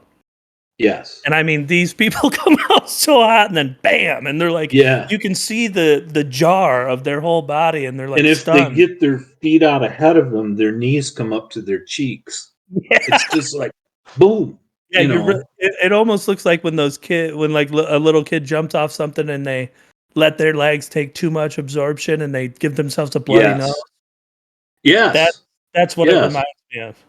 Yeah, I no, I mean, there there's so many of those stories, and I sit there and I look back at it. It's like, and I'm grateful that we did it, and you'll be grateful. I'm sure you already are, and you will be years from now about taking your kids to do all this stuff because it really is cool, and there's stuff that we're still talking about today when you guys were you were 8 and Joe was 10, or you were 6 and Joe was 8, and we're still talking about it. So those kind of memories can't be replaced. I mean, we joke about how much we walked yesterday, but which we did walk a lot, way more than I'm accustomed to. And I try to get my steps in, but I'm not used to getting that many in. But we went to the Detroit Zoo yesterday, and that was fun. I enjoyed that. I enjoyed being with you guys. I enjoyed, your mom's always going to have a good time. She loves stuff like that, and I enjoyed being with the boys too. And That's another one of those memories that they're gonna remember though, and that's important yeah, to me because yeah. we do. There's one called Canterbury Village where we walk through um, one of those old school towns that must be a landmark or something because they've preserved it, but it looks like almost like Shakespeare era buildings. Hmm. And then inside is almost what used to be a town center with all the shops. Well, people have bought those with their businesses, but they're all businesses that cater to um, having events at that town square that's in there. So you walk this nice little path, and there you might go there for Halloween, and it's all haunted, and they sell all this stuff at those shops, or you might go there and it's all dinosaur related. So we get to see stuff like that. But with the zoo this time around, they had their dinosaur exhibit, which I thought was way cool. I It know I'm is. kind of nerdy and into that stuff, No, but it was. And you know what? For kids, I thought that was fantastic. I I thought it was really way did. cool, and then they get to share it with grandma and grandpa, which is like Yeah. they get enough of that stuff with us, but for them to build those memories with you guys, because like when we talk about our memories, like Yogi Bear Park, I remember some of the things at Yogi Bear Park, but I remember the motorhome the most and how much Oh, fun that yeah. was. And that was with And that grandma was and a grandpa. grandma and grandpa memory. And so like I Yep. like that the kids can build that with you guys, and that makes me have a lot more fun when we're doing that. But boy, our ladies, they will walk us to death. And they're in lockstep, man. They're in I lockstep. They'll, told Melissa, it's like I go, you guys are so coordinated. It's annoying. She's like, we're not coordinated. I go, yes, you are. It's planned. She goes, we don't have a plan. I go, when you're taking pictures, you know that you're gonna eventually, rub us the wrong way. It's too many pictures. So you get out. We got to stop every 10 seconds, take a picture. With the kids, and dad and I got to do whatever. And it's like we might be holding stuff, or we might be in the picture, or taking the picture, but we're constantly doing it. And just before we're like, okay, that's enough, you put your phone away because you know that my mom will take her phone out. So now yeah. she starts asking, and she'll send you the pictures. Yes. That's planned. And she goes, Well, well, I don't even, I don't, but I'm it's not like if sure that it it's like is. I don't think they call each other, but it's like if you know No. it's going to happen, you're planning on the fact that she will take the picture and send No, it to you. again, the objective is always the same. And so it's almost like a seamless transition where one will pick up where the other leaves off, and it's like the unspoken word of communication. They know, they just know. Like Melissa knows when you're gonna grumble or I'm gonna say, "Oh, okay," and yeah, and she knows that your mom will Well, pick and it it's up. just like she You even know what admitted though? she knows I'm she's glad they do it. I for am. sure. They get us to do I more than we would without them. Yes. But And you know what? It's a small price to pay for the memories that you make, and that's a good thing. Um, I I told you on a good day I walk 3,500 steps. I get this thing on my phone that counts my steps. Yesterday I went 10,442, and that's only while we were at the zoo. So yeah, I mean, that is a and lot for just for yeah, that. but for I'm sure for people that are active and that Well, they hit work out, 10,000 or a day, but that's not even our whole day. That's just the zoo. yeah, but for people that are active and work out, they're going to laugh at that, and that's okay. I'm 67, and I'm not in great shape, and I got fake hips, and I got a cadaver's tendon in one knee, and it's like, yeah, that was a lot for me. But you know what? I recovered pretty quickly. I tell you what, I slept really good last night. I slept well last night after walking that far. And Well, you that's know why I what? called you so late today. I mean, the kids didn't leave for us to record, but I went to bed like a lot of times I'll try and go to bed at like 11 and I'm just awake till like 3. But last night I laid down at I don't know, maybe 12:30 and I slept till 7 a.m., took the dogs out and then I slept till 12:30. I Yeah, mean, I mean, I got up early like I usually do, but I went to bed. I didn't watch all of the game last night, the Florida State Louisiana State game, or yeah, LSU game. I didn't watch all of that game. I saw the end of it this morning, but I slept good. So, and again, I could do it, and I'm not hurting today. My feet are a little bit sore, but it was good, and and again, it was fun, and it's fun to be with it's fun to be with you and the kids, and we I think it helps us keep each other sane though. Like like I enjoy doing stuff with Melissa and the kids, and we do a lot of stuff, or we try to, and that's all good. But sometimes when you're doing something that's a little more exhausting, that's nonstop like that, like having you to talk to, kind of like gives me something to take my mind off, like my feet hurting or whatever, so that we can keep stretching it out for the kids. But yeah, I do think it was absolutely hilarious that you and I have clearly had enough and we're walking towards the exit and I look at you and I go, if we keep speed walking, maybe Melissa won't see the 3D movie and we can skip it. And it wasn't 3 seconds. She's like, hey yeah, guys, the 3D movie's right here. yeah. Let's go So, watch oh, it. fuck, we almost made Oh it. my god. I was rounding third, man. I was rounding third. Oh, she was crying laughing about it. I mean, she had such a good time just knowing that that happened. It was, oh man, it was just, Oh, oh God. Yeah, I mean, again, and and she and I text afterwards, and I just said, don't ever worry about that. I said, if I can't do it, I'll politely say I can't do it, but you don't need to worry about it. no. And I think we all do a decent job at trying at least to read the situation. I mean, I told her that earlier. I was like, it was time for us to sit down. I know when my feet are hurting, his feet are hurting. And it's like, you girls start talking, so we sat on the bench, and it's like you guys started walking. He started to get up. I'm like, they'll come back. They'll eventually figure out that we're not with them, Yeah. because It's they like, will. holy crap. They And both of it's them. You just need a like, list or a leash. so They're wanderers. oblivion, man. Yeah. It's like they're like off.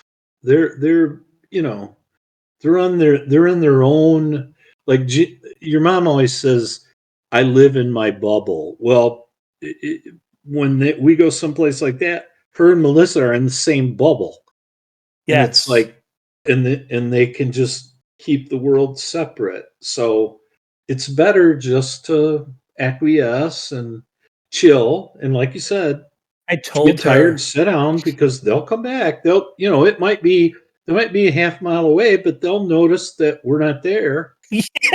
And We'll be lucky if it's a half mile. yeah, I mean, last time and they, and they'll come back. They'll come back looking for us. we So hope. nobody panics. But yeah, we were texting last night. I just said, if I can't do it, I'll politely say I can't do it.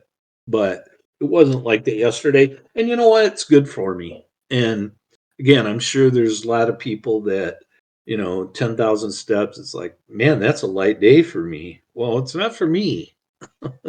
That's a heavy day for me. Yeah, but I mean, for a lot of people, they're also a quarter of the size. So, I But, mean, like, it there's was a good tiny people time. out there. And you not only see all of the good, but you see all of the bad too. It's like people arguing, and it's just like, oh my goodness, like that. I'm embarrassed for him, and I don't even know him. It's like a At grandpa, the zoo, you saw it?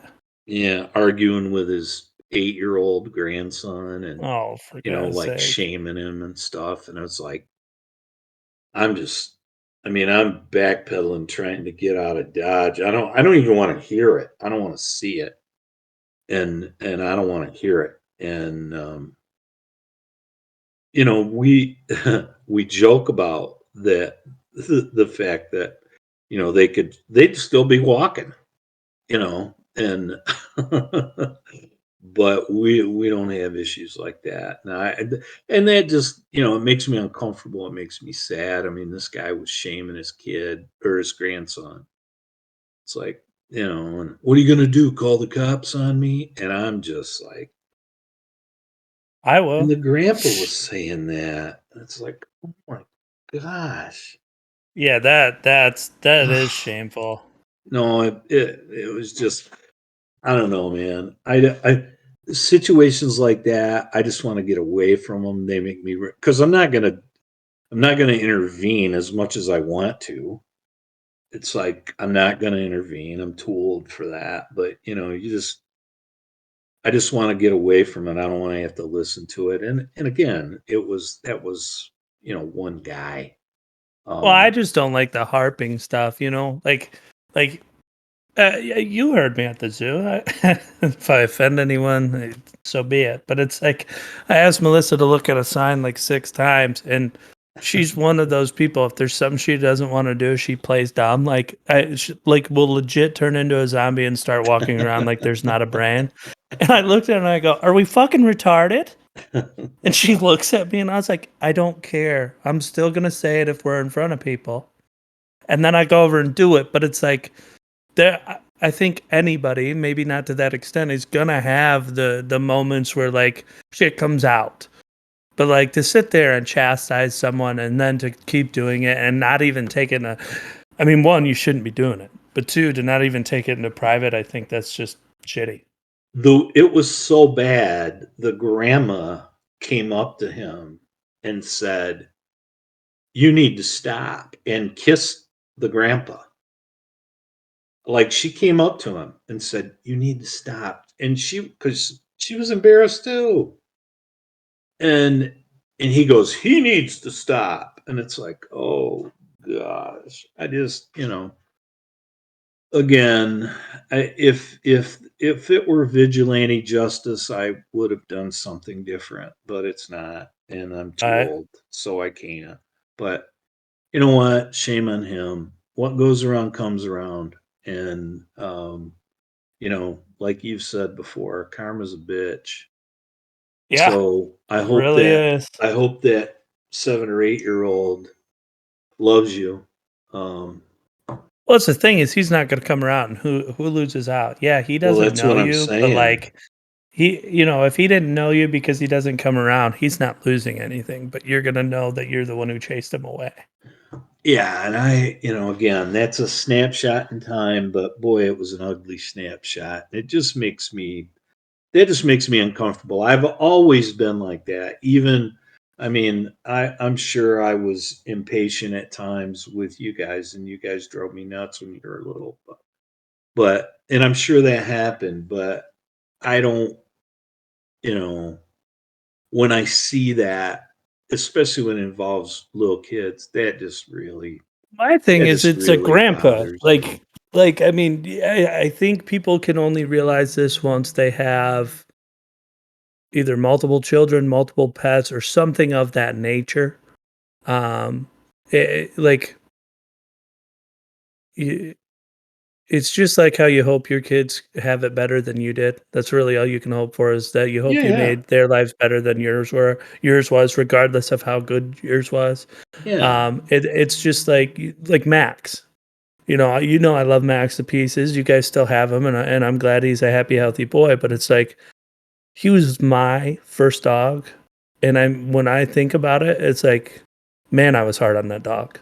And I mean, he was, especially when he was younger, and I was taking him everywhere. He was very well behaved, but it's like Maya didn't get half the shit that dog did, and I didn't ruin him, I didn't hurt him, but it was too no, much. And it's like I'm sure I'll feel that way about my kids at some point, where like, as I continue to get softer, as I get older, I'll realize at some points I was too hard on them, and that's the thing that I find most shameful about the situation you're talking about. Is it's like, you're a grandpa. This literally means that you're not learning. You yeah, haven't you learned should in know. all You these should know years. that by now. Yeah, You should like, know that by now. because I mean, like, Yeah, you know how Grandpa Sawyer was about rules. It's like, you didn't fuck around. You didn't break the rules. You didn't even think about breaking the rules. But not once did he ever have to do anything harsh or mean. And he yeah, wouldn't have. and I just don't. I mean, and I've told all you guys. It's like, did I make mistakes? Sure, and if I could take them back, I would. But I only tell you about them because I hope that you don't make the same ones. Because when you do get older and you do soften up, and everybody does, well, everybody but that guy yesterday. Um, Yeah, right. no, it's just, and again, it's not a bad thing. It's just like, you know, I like you said, I didn't scar anybody. I didn't abuse anybody. But especially with Jacob, because Jacob's 4 years older than Joe. I was tough on Jacob. He was our first one. And by the time you came around, because you were the third one, I was already worn out. So I didn't have, and I say that tongue in cheek, but there's some truth to it too. Um, so I didn't have all the. It's like I'm picking my battles. I'm a lot more with you and Joe. You got away with a whole lot more than Jacob did. But again, none of it was. I mean, this was just like I look at it and it's sad and it makes me sad. And you know what? You made a great point. The saddest part about it is the guy's my age. He's clearly a grandpa, and he didn't learn anything.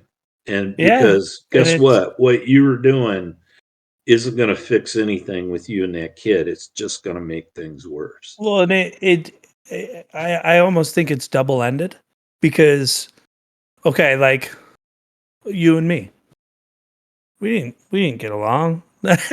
Not, I mean, I don't think I'm wrong for saying that there was a large part, not that we couldn't have fun or we couldn't have a day together, but there was a large part of preteen through teen years where we didn't get along.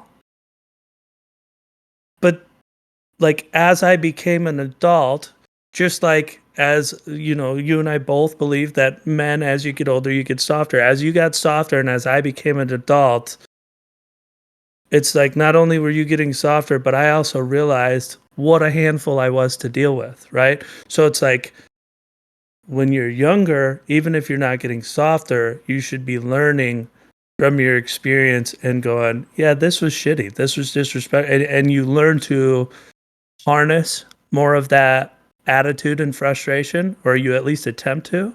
And then as you get older, you also get softer.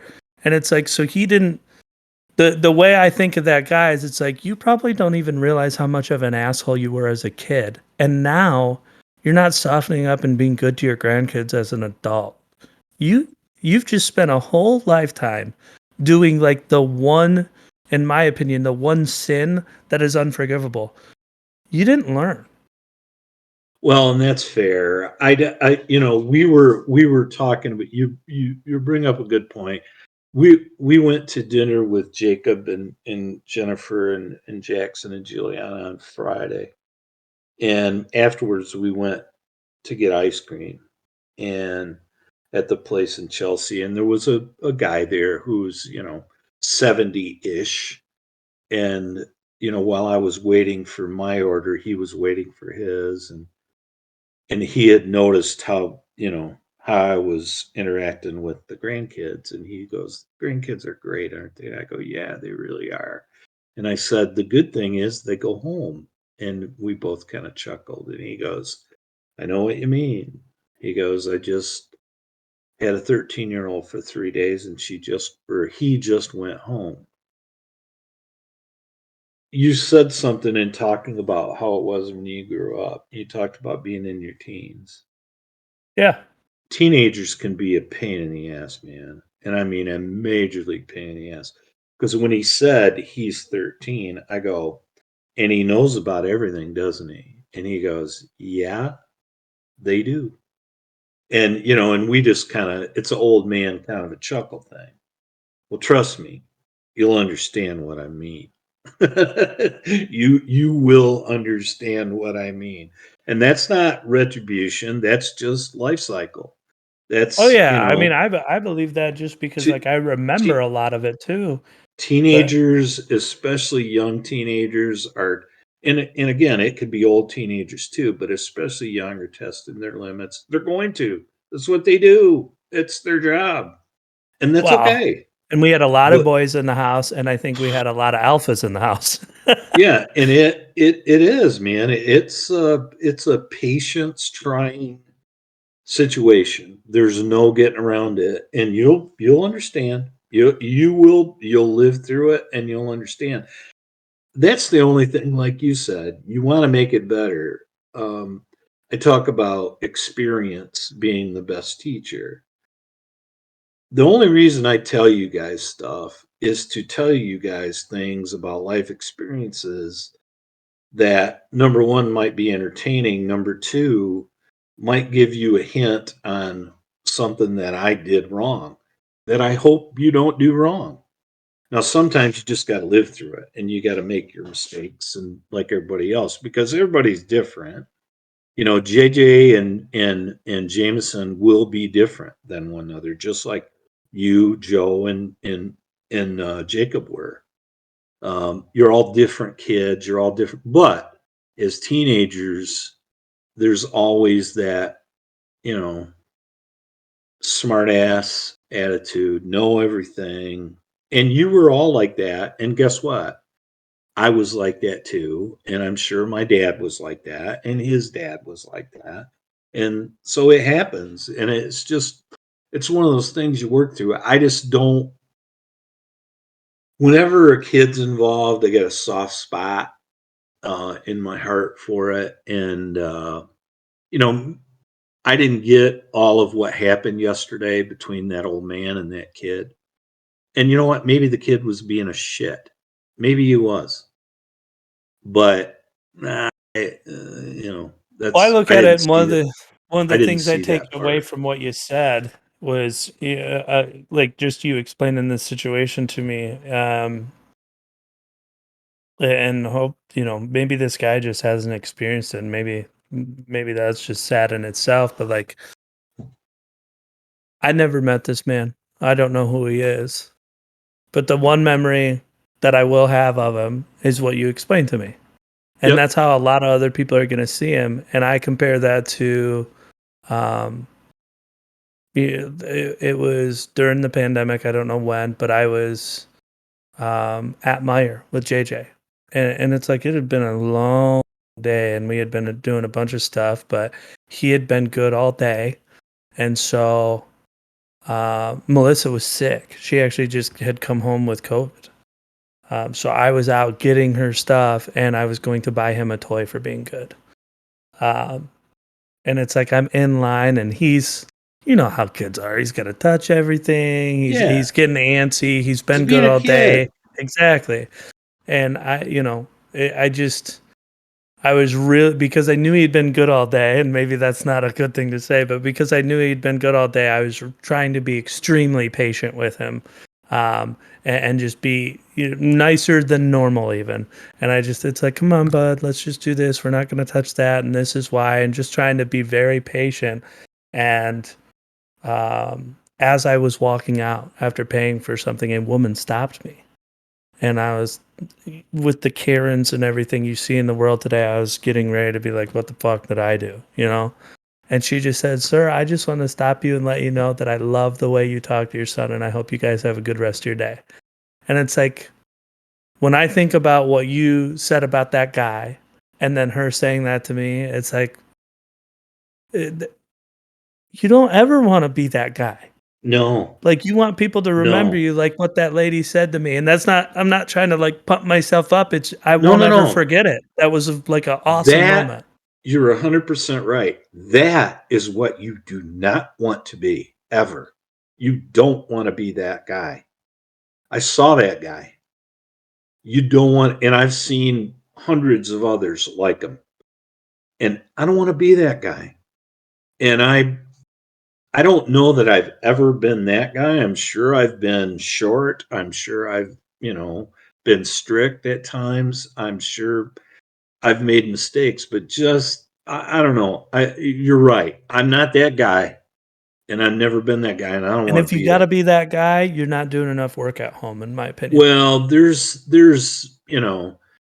again, especially when there's kids involved. I just really, I mean, I get, I get fired up about that. I mean, Right? I've heard, Well, they're defensive. just like a guy in a car yelling at his kids.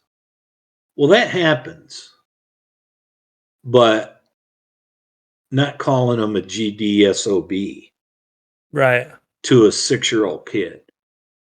It's like, buddy, you crossed the line and you didn't just step across it. It's like you went 3 miles past it because you don't, you know, that's that guy again. And nobody wants to be that guy. And man, it's a struggle raising kids. It is, and it's a learning experience. And you better learn. If you don't learn, like you said, shame on you if you don't learn. But when the reward is a lot greater than the trouble. Yeah. That's that the if you break it down, and I always say there's so many things that can be broken down into value judgments. Do the pros outweigh the cons? Well, oh gosh, they do, and it's not close. It's not even close.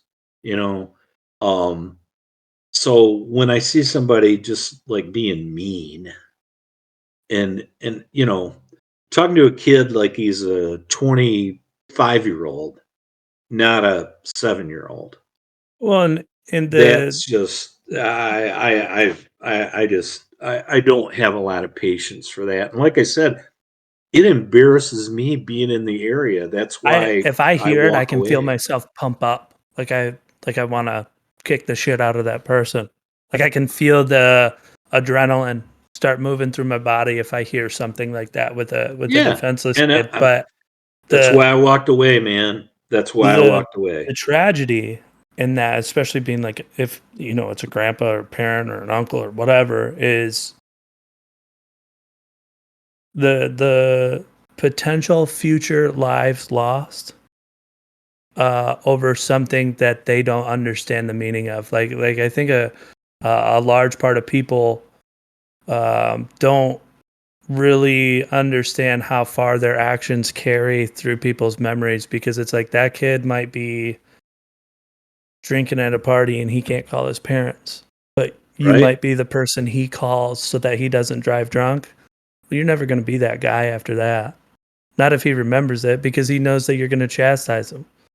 And it's like, okay, well then maybe he does that, or unfortunately you might be dealing with a mental illness and someone's right on the edge, but their grandpa could be their favorite person, and that's what talks them down. But instead, you're not there, because when they think about who to call, they've got that horrible memory of you.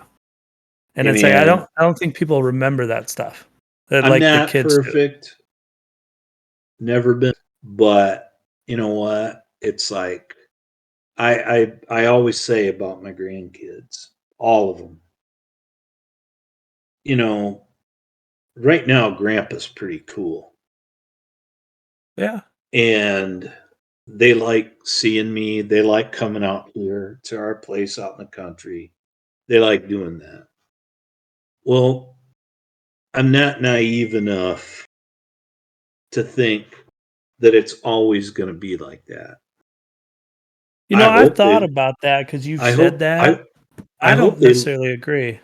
I hope they like me, and I hope they love me, and I think they will. I don't plan on giving them any reason not to, but I know how things change. Kids But grow up, they get friends, they get busy, they get activities, and it's like it might not be as cool of a place, or I might not be as cool of a guy as I am right now to them. I don't So worry about that. I I don't really do, worry because about it. I just want to maximize the with window. Grandma and Grandpa Scully, they were always there at our sporting events and all that stuff. Yeah. And I will always love them. But Yep. like, you dropped me off at their house when I was 6 years old for an hour, and I'm bored. Didn't matter. Right. But I never got bored at Grandma and Grandpa Sawyer's. And even till Grandpa died, I wasn't bored. There were times where your life gets too busy or you don't make the That's all trips I'm you probably saying. should. But like, I don't think if you were once the fun grandpa, I don't think you'll ever have to worry about not being the fun grandpa. They No, might I get too overwhelmed to make it out, but I don't think they'll ever be bored seeing you guys. No, no, no. I don't think that either. I'm just saying that no, I think we'll always be loved and all that. I know that life takes over. I mean, they grow up, they got interests, they got friends, they got girlfriends, they got activities. There's all those things that take them away and they don't necessarily make us a less cool place, but maybe in a way they do. And that's okay. That's part of life. I I would never I think that we're headed down a path where everybody knows where I stand on stuff. Everybody knows that how I feel about all of the grandkids, all of them.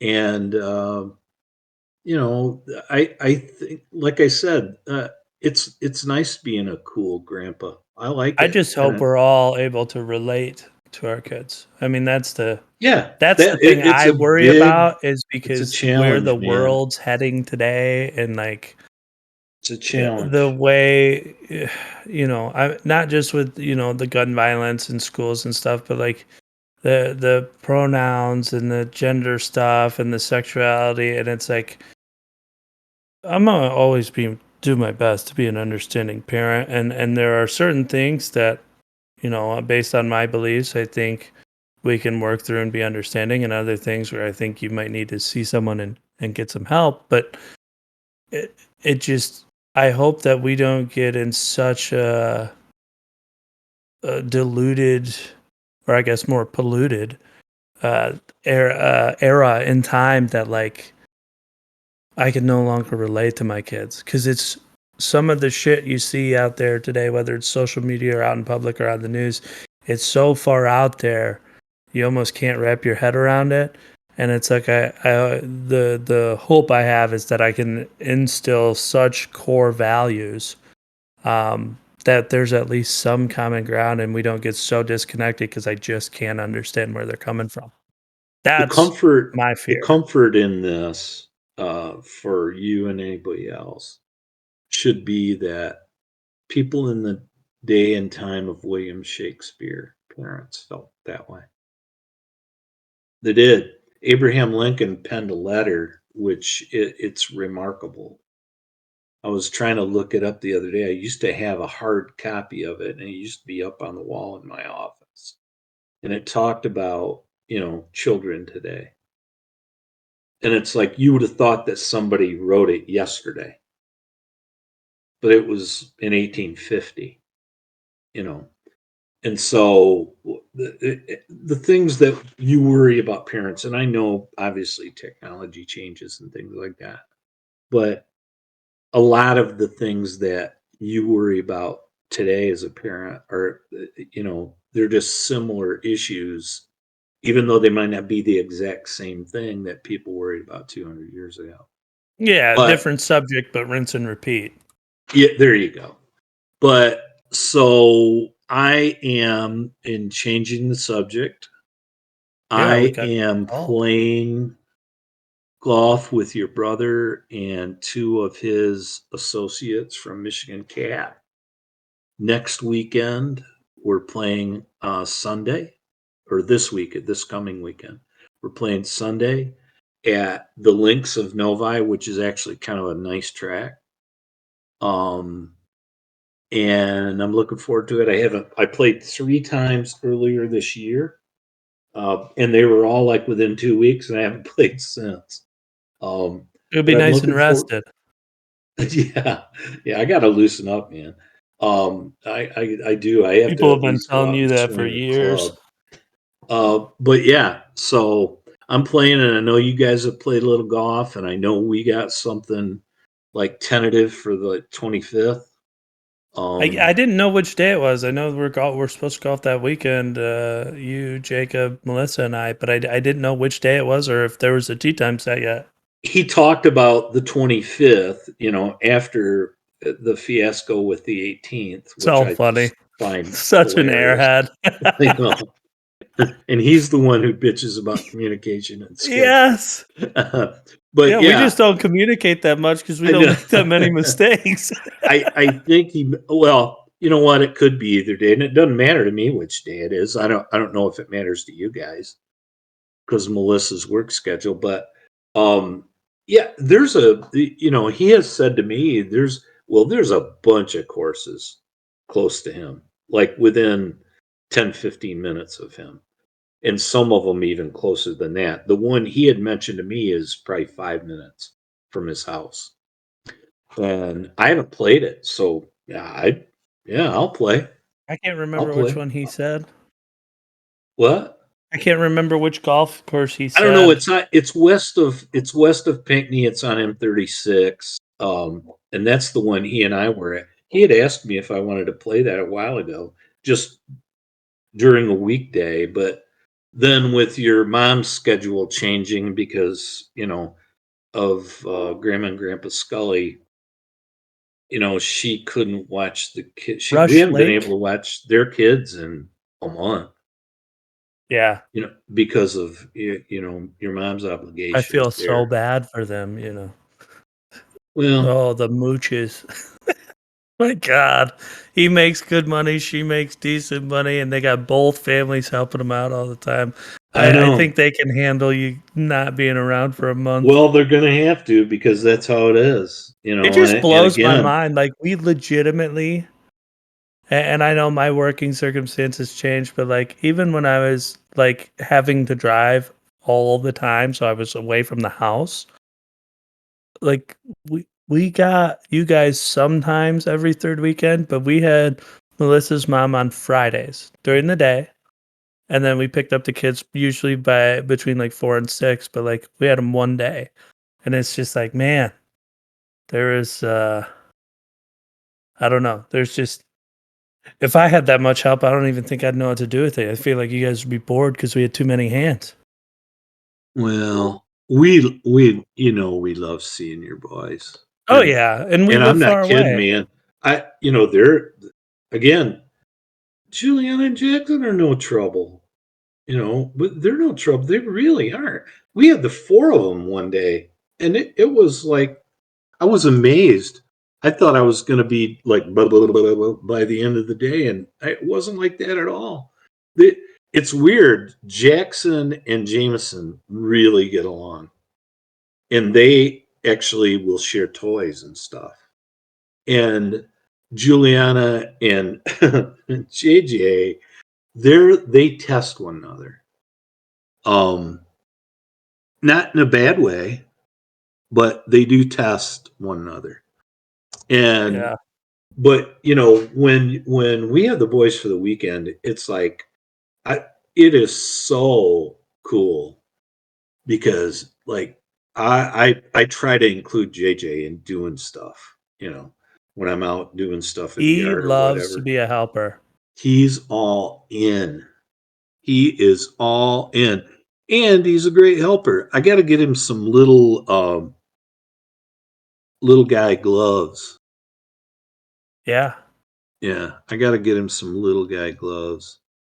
You gotta keep him there so that he's got like special gloves there. Yes. Because Yes. that'll like give him Yeah. more Yeah, cuz pride in I him. mean he gets the biggest kick out of it, and I'm still enough of a kid that and I laugh over anything. I mean, he and I could laugh over about anything. And no, it really is it's a fun time when they come out, and we don't have, I'll talk to him about things, and he I don't think the last time he was here he got a single timeout. I told him a timeout would be coming, and he understood.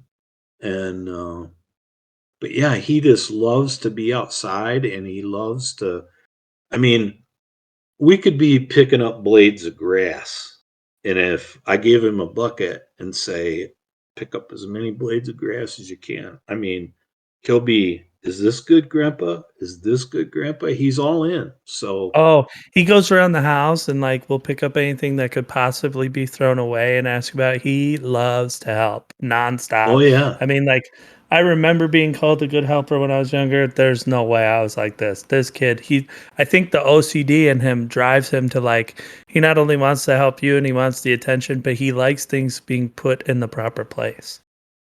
Well, that's for sure. And, um, but you're right. You're right. He is a good helper. You were really good at following instructions. He is too. He's very good at following instructions. Like if I say I need you to put those in that bucket, and when it you get it half full, bring it to Grandpa. He'll do exactly that. I think Um, that shaped a lot of the way I behave now. Because even if if Melissa and I have a miscommunication, I'll be like, "That is not what I said." Well, I thought, and I go, "I don't know why you thought something different than what I said." Or it might be the other way around, where like I did something. She's like, "Well, I wanted you to do this." I'm like, "But that isn't what you. I did." And I'm not talking like one of those where you ask someone to do something and they half-ass it just to be an asshole. I'm saying like I might have performed a totally different task, and she's like, "Well, I kind of meant this," and it's like, I followed exactly what you asked me to do. Like, and then it just cracks me up that you say that about instructions because it's like I will listen, and I will say something, and her and I we actually had a conversation the other day because we almost got into an argument, and we've those are rarities now, but like we almost got into an argument, and I just looked at her, I go, honey, I love you to pieces, but for the life of me, I cannot figure out how you like conjure an idea in your head that I meant this, this, and this when I didn't say any of those things. And you're upset about it right now. And I said this. And I said this because I meant this. And she's like, yeah, I don't know why I do that. And we just like ended yeah, up laughing because it's like, I mean what I say and I said what I meant. And it's the same thing. If you tell me something, I will like if you want me to go to the store to pick up milk, I will go to the store and pick up milk. But if you're like, well, I assumed you'd grab this when you're there, it's like, buddy, I that wasn't even on my a radar. big assumption. Yeah. Like, No, we were out. We had all this wind damage, and we lost one of those pear trees, and we lost half of another pear tree. And I Oh mean, no. it was a ton of brush. I mean, it was a ton.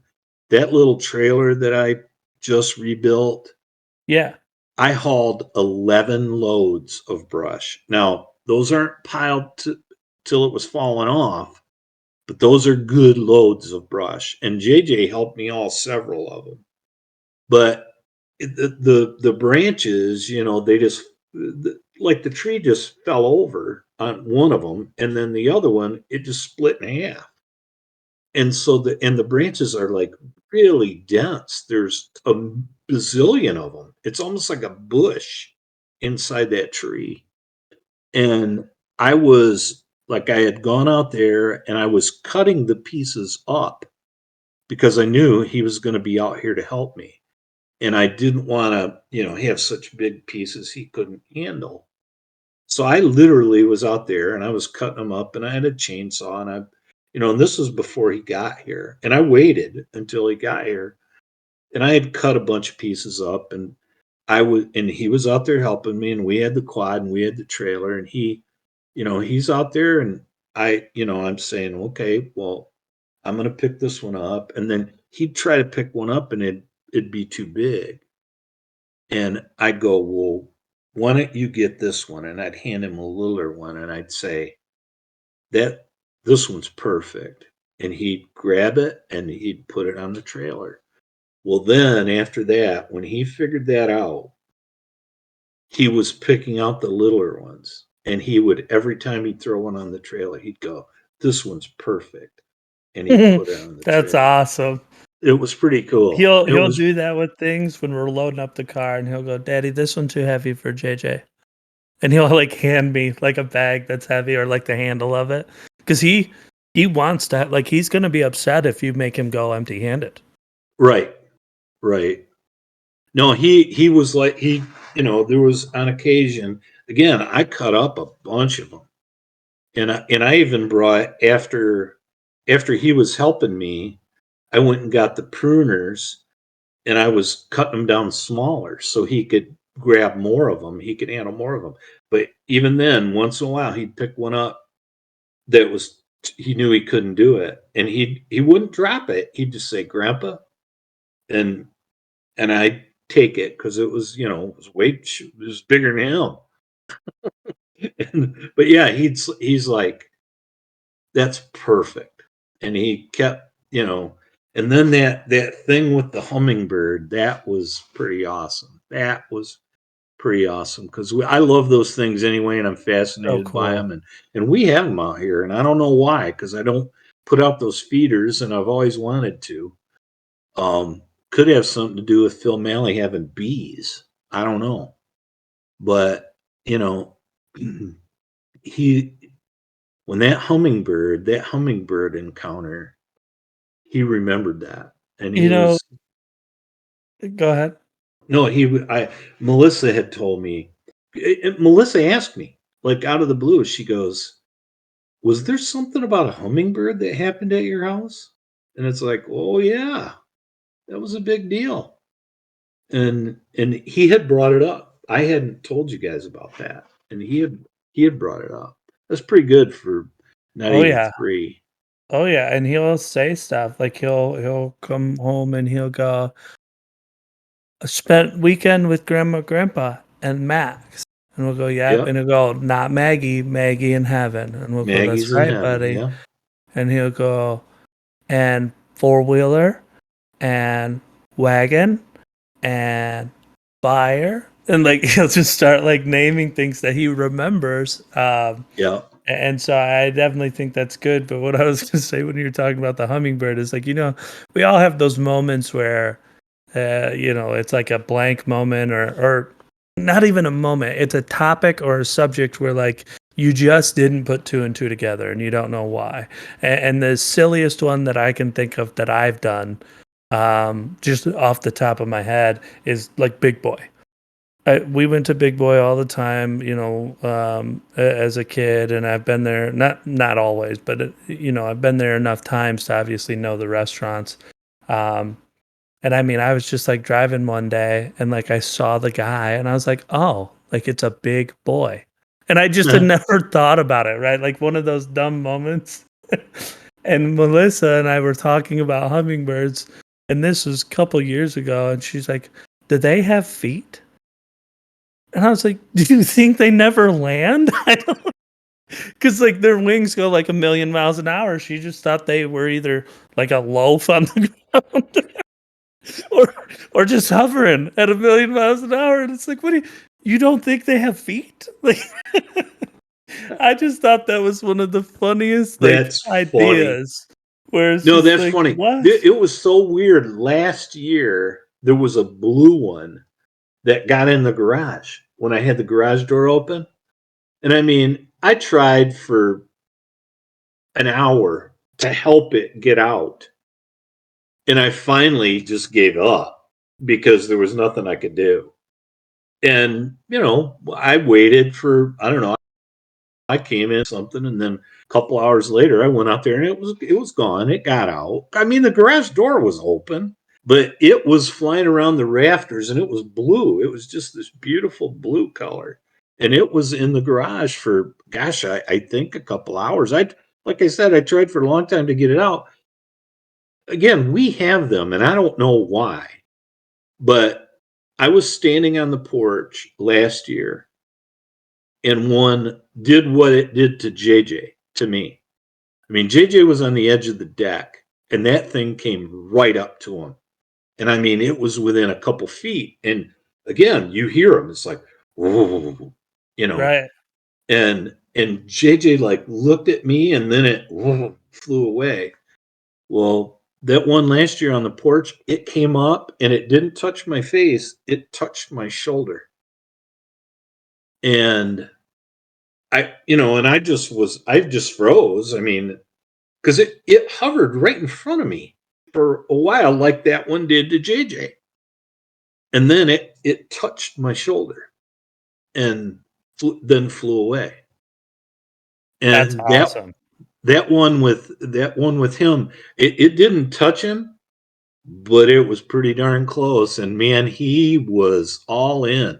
And then we started talking about him, and I was telling Melissa, there's a lot of people think that's a pretty spiritual thing if a hummingbird like comes up to you, and if it touches you, that's supposed to mean something more. I was shocked when that one touched me. I mean, it didn't scare me, but I couldn't believe it. I mean, I just kind of froze. I couldn't believe it happened. And I think that's what happened to him. Because man, that thing it was inside of 2 feet and it was looking right at his face. And Yeah, I he mean, that's he just awesome. thought that was, and I thought that was pretty cool. Oh, And that's he way. was, I mean, I do. I'm fascinated by them. I love hummingbirds. me too. Unfortunately, like we used to have quite a few birds out here, and people have hummingbird feeders and all that stuff, and they stay in our sub. But unfortunately, even the smaller squirrels don't come around. But like the robins don't come around. A lot of the birds have left, and it's because we just have. I mean, for a small bird, he is a mountain, and Blue it's Jay. this blue jay. And I Yeah. mean, like I know they can be mean. This guy, like Oh, they got we attitudes. found dead birds, but there was a robin. Robins used to come up and they used to put a nest like in Melissa's flower baskets that dangled off of our railing up at our walkout balcony. And Hmm.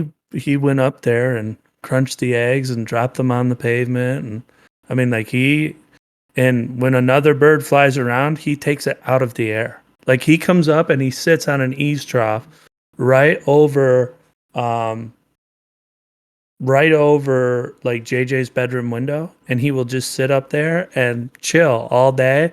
But if another bird comes out, I mean, he is down immediately to get after it. And I mean, he's just ruthless. But I have not seen him kill a bird yet. But I did find two dead birds. I don't know what kind of bird they just look like tiny little sparrow type birds. Um, but I found two of them where it looked like their neck had been squeezed by like a beak. I mean, like Well, they're literally, aggressive, man. They play aggressive hockey. They come in sticks high all the time. Um, we don't. I'll see them around here once in a while. Like I'll see red-winged blackbirds, which are also aggressive. But there's not. We have hawks, and so blue jays don't rule the roost out here. Hawks do, right. and it's like blue jays and red-winged blackbirds. They don't get too aggressive because hawks take care of that stuff and owls. But we've had doves that have been, they made a nest in one of the pine trees in the backyard, and they've hung around the deck all summer. So that's pretty cool. Hell yeah. Well, on that note, I think it's time to wrap up. For any of our listeners out there, if there's a comment you want to share or a story you want to share, please comment once this is posted. As well as if there's something you would like us to talk about or a topic that we're maybe not covering, I think we'll continue, obviously, with some of our family stories moving forward. But also, we're big into sports, not just local but nationwide.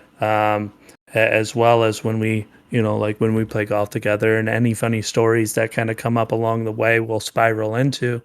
um, but I'm certainly having fun doing this, so I hope we can continue to do Yeah, it. we'll But have another weekend of college football this coming weekend. NFL opens Thursday. yep. So, we'll have other things to talk And about, if but there's any other updates people want us to cover, whether it's like Deshaun Watson case, right, and the yeah, final decision on that, things like that, we can always go across that as well. sounds Um, good. so on that note, be safe, be smart, make good choices, and we will see you guys next time. All right, See ya. man. Take care.